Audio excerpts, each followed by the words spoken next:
Hello, one and all. This is Lovelocks. Welcome back to 999.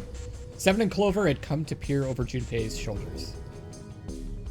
But what does it mean? What is Ace doing in this picture? Not only Ace, the Ninth Man and Cap too. As Junpei looked closer, he noticed the expression on each man's face. Their smiles suggested that they were close, at least to some degree. And they look happy, like they knew each other well. Why? How? How in the world are these four men connected? Snake's voice broke into Junpei's thoughts. You say Ace is in that picture? Yeah, it doesn't look like it was taken recently though. Ace, the Ninth Man, and Cap all look about 10 years younger. Ah, so the Ninth Man and the man you found murdered in the captain's quarters are also in the picture? Yeah. Is there anyone else? Or are there only 3 people in the picture? I'm afraid I can't see it. No, there's one more guy. He's got kinda long hair, he looks smart but a little cold. He's the only one I don't recognize. Snake knit his eyebrows. What's the date of the photograph? It doesn't have one. Did you look on the back? The back? Yes, the reverse. The other side. Junpei flipped the picture over. Huh. There it was. To be precise, it wasn't a date, but it was certainly significant. He read it out loud so that Snake would not be left in the dark. Praying for the success of the Nonary project. With Nijisaki, Kubota, and Musashido. Nonary project. Nijisaki. Kubota. Musahito. Huh. Junpei immediately flipped the picture back over. Then the 4 men in this picture were the organizers of the Nonary Game 9 years ago. Since Hongu wasn't mentioned, Junpei figured that could only mean he'd written the words on the back himself. That means Ace, the Ninth Man, and Cap were all responsible for making it happen. But I feel like I should be more shocked about this. It's almost as if that's just how things were always supposed to be. That their true identities did not come as a surprise was what Junpei found most surprising. Why? Why am I not surprised? Ace was the one in charge of the Nonary project, but then why? Why am I so calm? Because we already learned that. It's like I already knew. Haha. Ah, of course. I understand now. Junpei looked over at Snake. In his own confusion, he had missed the dark look on the other man's face. Ace was the CEO of Cradle Pharmaceuticals. He was the one who invented the game 9 years ago. He was Gentaro Hongo. Ace is Hongo? Even as he asked, Junpei felt as though he'd already known. Almost as if someone had whispered into his head that, yes, of course, Ace was Hongo.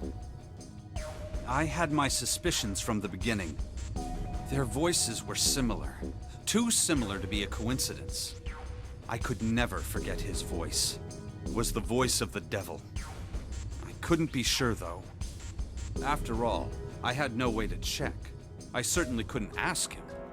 Even if I had known, however, I would never have told you. Zero made it quite clear what would have happened if I did. Oh my gosh, I had no idea. Huh?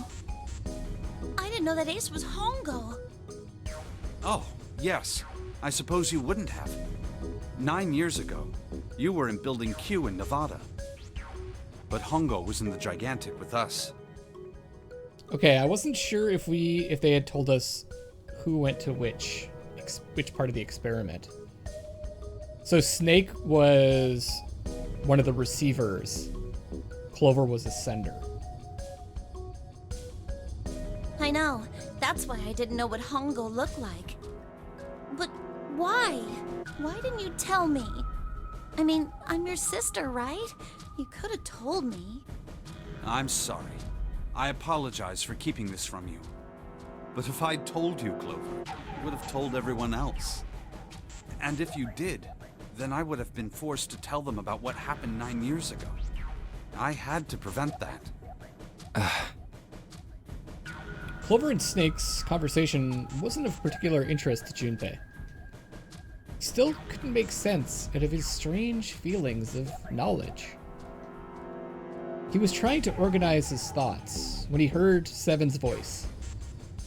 Hey, Junpei. You think I could borrow that picture for a sec? Sure.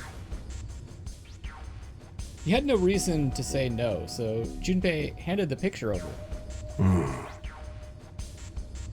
Seven stared at the picture, and began to mutter the 4 names of the project's leaders over and over to himself. Hongo, Kubota, Nijisaki, Musashiro. His brow was furrowed and his face was flushed. Hongo, Kubota, Nijisaki, Musashiro. He chanted their names to himself, pacing back and forth across the floor. Hongo, Kubota, Nijisaki, Musashiro. Seven shouldn't have known their names. After all, he hadn't been there when Junpei and Snake had spoken of them in the library. But as Junpei watched him pace, it was clear that he did know them. Hey, Seven, do you... Maybe from the investigation? Shut it! Just be quiet. His eyes were red and Junpei could see sweat beginning to bead on his forehead. I'm this close to remembering. This close. He was sweating heavily now, but his lips were dry. On this path, he wouldn't have had his epiphany, that like he wouldn't have remembered his investigation like he did in the path where everyone was murdered, right? Hongo, Kubota, Nijisaki, Musashiro. Cradle Pharmaceuticals. Nonary Project. Then he stopped. Seven set down the picture and looked at the red light near his feet. His eyes narrowed. Then suddenly his eyes went wide and he shot up straight. Shit. What? What's wrong? Holy shit, this is nuts. What's nuts? I remember Remember what? everything. Everything? Yeah, I remember all of it. My memory's back. I remember what happened before I got snatched. Seven's voice was filled with excitement. What? Shock and excitement had frozen Junpei in place, along with Snake and Clover. Let me tell you what happened. Seven hastily drew a shaking hand across his mouth and began to speak. Like Snake said, Ace is Hongo. From the right, the other 3 are Musashiro, Nijisaki, and Kubota. Musashiro was the man with the cash. Nijisaki was Hongo's right-hand man, and Kubota developed the actual technical details of the experiments. Realization began to dawn on Junpei, along with a pressing question. How do you know all this? Exactly. Come on, man, I told you, I finally got my memory back. No, that's not what I mean. I'm trying to ask you why you knew all this stuff in the first place, before you forgot it. Seven rubbed the scar on his chin. You really want to know? Of course. Me too. Snake was the only one who didn't voice any sort of agreement. It looked to Junpei as if he was simply waiting to see where Seven's sudden recovery might take them. This is gonna take a while. Hell, it'll probably take me a good 3 days to tell you everything. Well, we don't have 3 days. Just give us the short version, all right? Short version, huh? The big man pulled off his hat and scratched his head. He made a face and put his hat back on. Alright, fine. I'll give it a shot. No promises, though. Junpei and Clover nodded earnestly. I'm a detective. Okay, so are we gonna get the same story we did before? It's a little awkward to say this about myself, but you could probably consider me a lone wolf type. I hold to my own code, as I think doing what's right is more important than doing what you're told. That's why I followed my gut that night. A slim lead brought me to the wharf. It was 9 years ago. The wharf had been cold as fuck, and I could barely see squat. I was investigating a mess of kidnappings, all of them children. It all had one thing in common: a history of visits to one particular hospital. A hospital under the management of Cradle Pharmaceuticals. In my investigation had turned up evidence that Cradle had been involved in the kidnappings. After a little sweet talking, I managed to finally get a real lead from someone inside Cradle. My source told me this. Tonight, a ship is set to take the children to a large passenger liner docked offshore. So I headed to the wharf. In the shadows, I searched the harbor until I found the ship he was talking about. There was a bunch of movement near it. Men in black suits, many of them were carrying large bags. It's always black suits. Although I think it'd be smarter to be wearing a black suit than a yellow suit. I can see that suit from like a mile away. Bags. There was something about the way they moved as they were carried. No doubt about it. There were human beings in those bags. I moved before I realized it. I came out of hiding with my gun already in my hand. Don't move.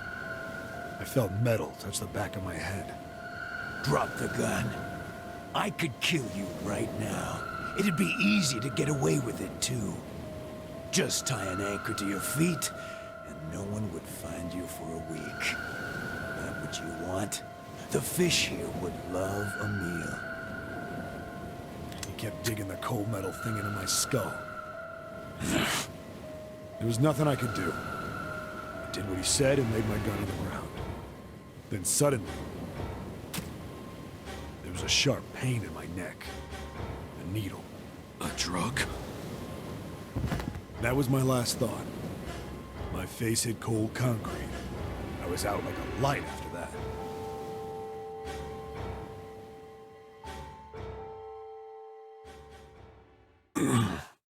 I woke up on a hard floor.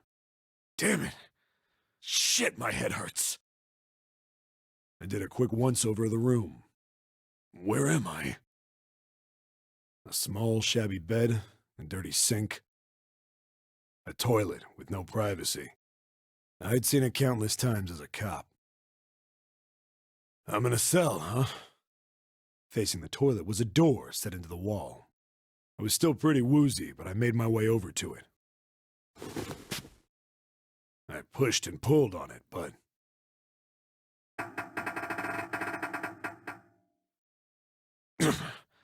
it won't open.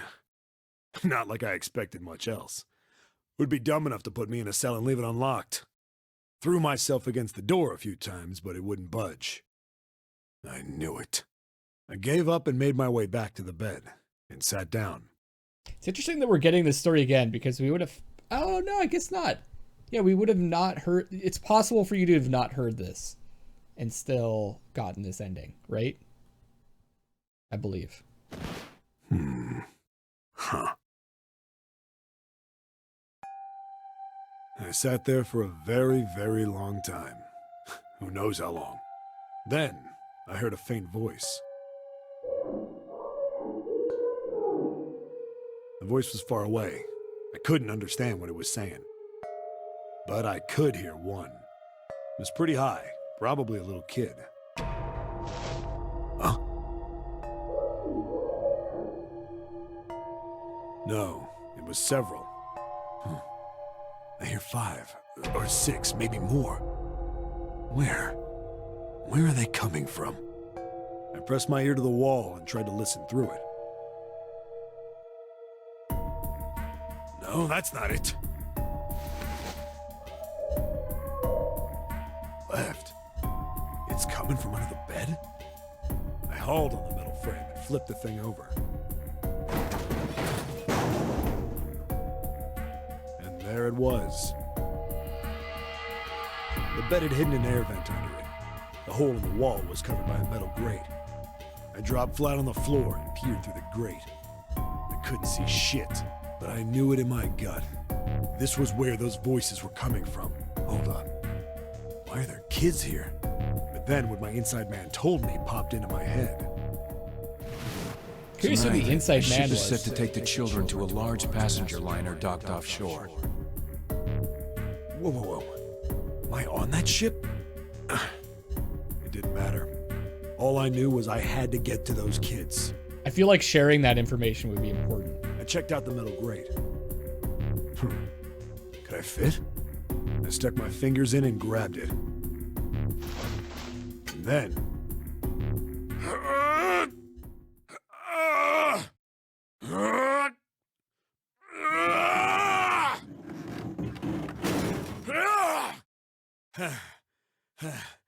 Yeah! How do you like that, you son of a bitch? Is this like one of the only times that Seven actually uses his strength successfully? Every other time I feel like he just fails.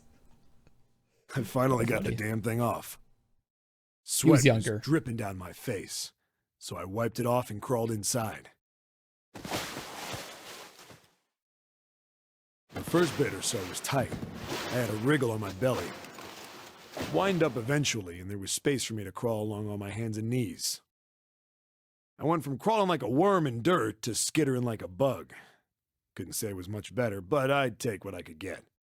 And when I'd been in the thing long enough to start wondering where it'd take me,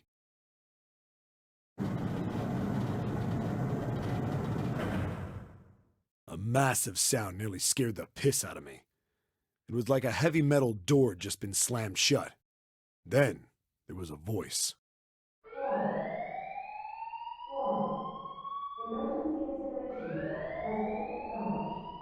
Ah, okay. We've heard this before.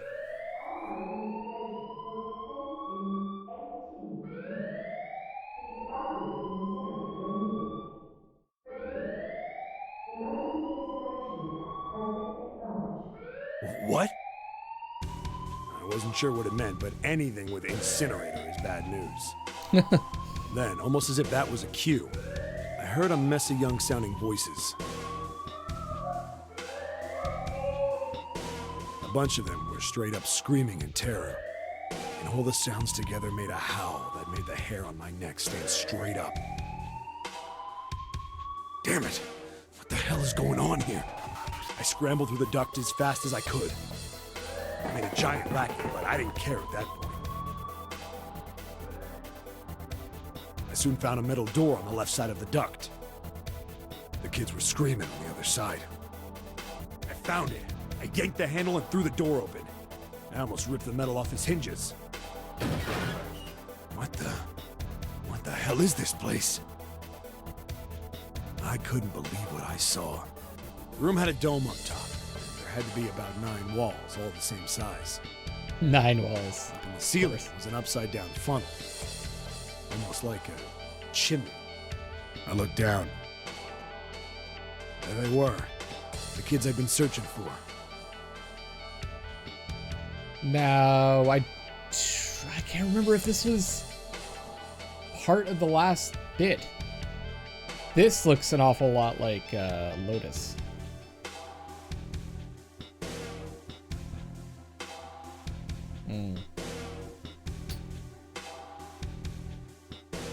White hair. Gotta be Santa. I wonder if this is June and Junpei, maybe? Or Snake. This could be Snake. This could be June. Oh, man! They all gawked up at me, suddenly silent. For the moment. from surprise and fear. Scared of the room or me, I couldn't tell. Probably both, actually. Not like I can blame them running into a mug like this when they're already scared shitless. I snorted at my own dig at myself and turned to the kids. Don't worry, kids, I'm not your enemy. I'm one of the good guys. All of them stood there, frozen. Well, except one. He was a boy, slightly older than the others, in a private school uniform. Who the hell are you? It's gotta be Santa. He stepped forward and glared at me suspiciously. I'm a detective. I'm here to rescue you. It looked like they relaxed some the second I got the words out. How are you gonna help us? Where's the exit? There isn't one. The doors we came in through won't open, and the door over there... He kind of cut himself off. I think he was considering something before he changed his mind. Trying to decide if he could explain how this thing works. Such a short period of time. Anyway, there's no point. We can't all get out of here. If we don't get out of here, we're gonna be burned to death. Burned to death? Can't you hear it? That voice said the incinerator's gonna start up soon. So...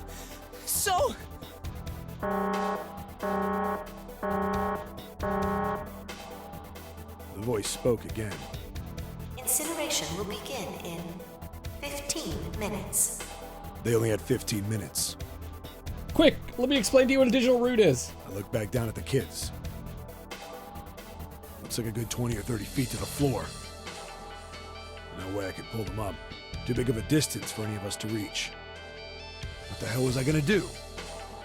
But then I got an idea. Oh, by the way, by me saying that this looks like a lotus, it's probably one of her daughters. Wait right there. I'm gonna be right back. I think the colors are also important. Like, the colors of these people kind of match the colors that we've seen. The colors of these kids. What? Where is he going? Are you just gonna leave us here? They just got frightened again.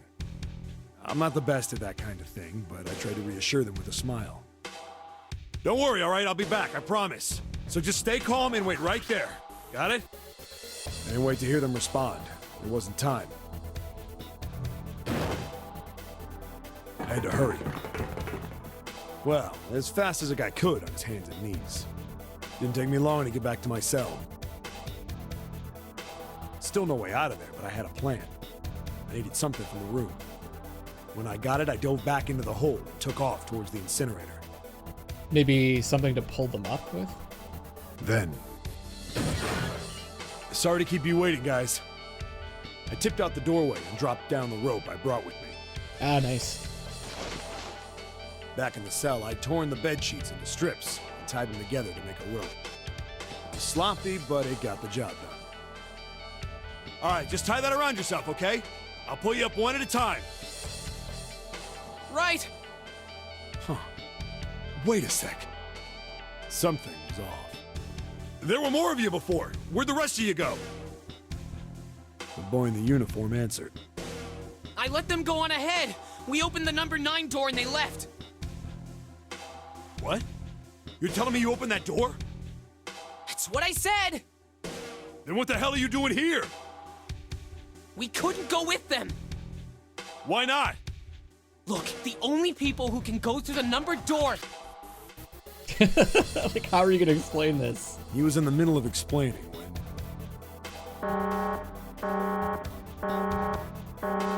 I would just say, listen, I can't explain it. Incineration We'll will begin. explain it after. Just get us out of here. 5 minutes. The wall shook a bit from the voice bouncing around. Look, that can wait, all right? Just get us out of here! Right! I grabbed onto the rope. The first one I pulled up was a girl with a ponytail. Next was a girl with a red necktie. A boy in a jacket came after. He said he'd climb up on his own. The boy in the uniform was the last up. Like the other kid, he climbed up the rope himself. He looked pretty scrawny, but I guess he was stronger than he looked. He moved fast, but when he was almost to me, we heard some knocking. Everyone looked at the door. It had a thick, square window set into it. On the other side, an angry face was staring in. God damn it! What's going on here? Why is the room empty? Where the hell are those fucking kids? Must be Ace.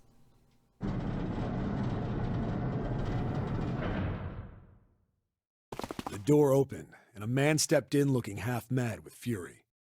I recognized his face.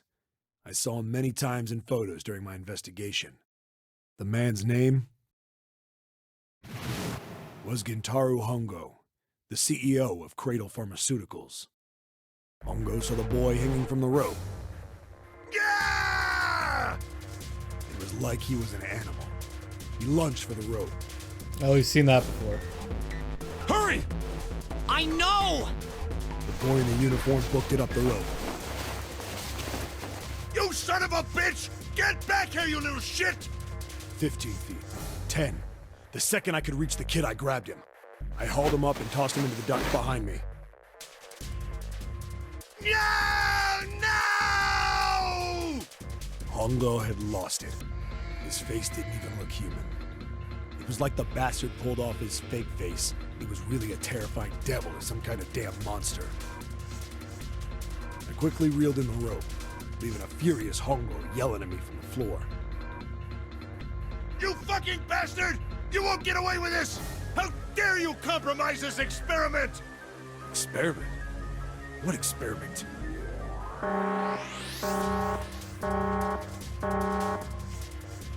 Incineration will begin in 1 minute. Hey, old man! What the hell are you doing? Hurry up! The boy in the uniform was trying to get my attention. I may have thrown a salute in the raging asshole's face before I closed the door behind me.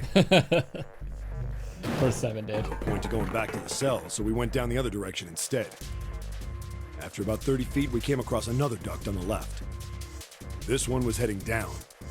I wonder if they find a submarine also. Everybody nodded and took turns sliding down it. The duct emptied us out into a narrow hallway.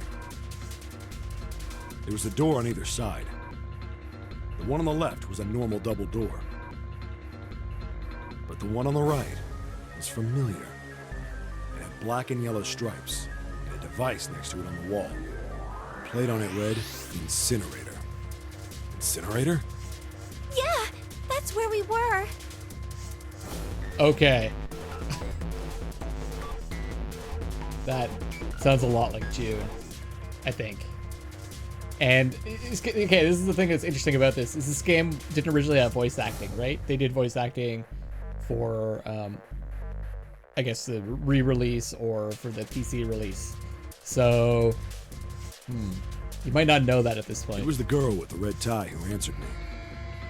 We were inside an incinerator? I think it sounded like June. Yeah, Hongo might still be there. Oh, Looks for like sure. it's been shut off, though. It's June for sure. Wait, what? If he's still in there... That's a tough one, because if they wanted to keep it a secret, they'd have to, like, totally change the voice, right? Yeah, that's not good. That meant we better. We gotta get out of here. Go to the other door, hurry! The kids started running, and I was close on their heels. On the other side of the door was a large spiral staircase. Run! Didn't need to tell them twice. And up, and up, and up. Our feet pounded the steps, our arms pumping fast.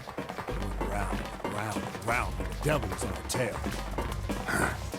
The stairway kept going. We passed a couple of landings when the boy in the uniform suddenly spoke. Something's up. Akane's not catching up to us. Akane? My kid sister. The girl with the red necktie. What? What?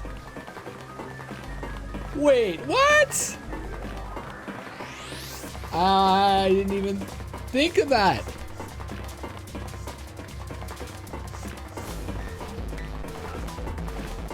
Oh my god, my head hurts. All the things. It's gotta be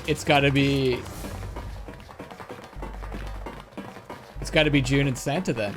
They're the ones, they're 0. It's gotta be.